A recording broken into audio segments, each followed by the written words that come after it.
خوف الہی اور فکر آخرت اتنی بڑی دو اہم چیزیں ہیں جو انسان کو طاقتور کر دیتی. تو نبی پاک نے مضبوط ایمان دیا لوگوں کو.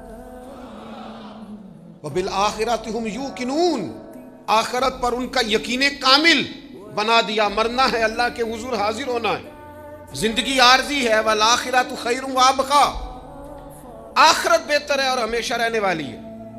نبی پاک علیہ السلام نے مضبوط ایمان لوگوں کے دلوں میں پیدا کیا. پھر ساتھ حضور نے انہیں عمل صالح کی طرف مائل کیا. انہیں کہا گیا کہ تم نے نیک اعمال کرنے، تمہارے ستھرے اعمال ہوں، تمہاری طبیعت پاکیزہ ہو. تم سارے دن اپنی ذات کے لیے سیاست نہ کرو، بلکہ پاکیزہ روش، پاکیزہ سوچ، اعمال حسنہ، آخرت کی تیاری، قبر و حشر کی بہتری کے لیے اعمال.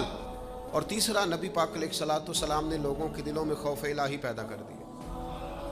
اور چوتھا، حضور نے انہیں فکر آخرت سے آشکار کیا.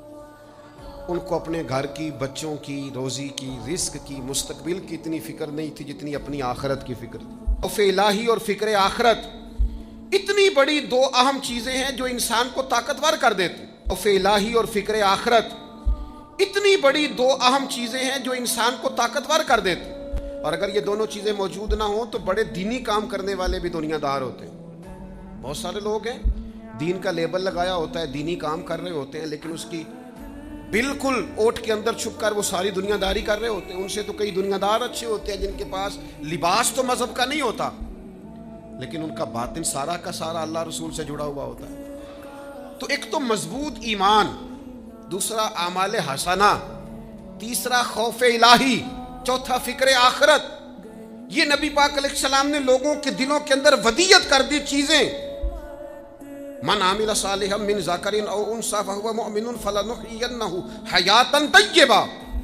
جو بھی تم میں نیک عمل کرے، چاہے مرد ہو چاہے عورت ہو، شرط ایک ہی ہے، ہو مومن.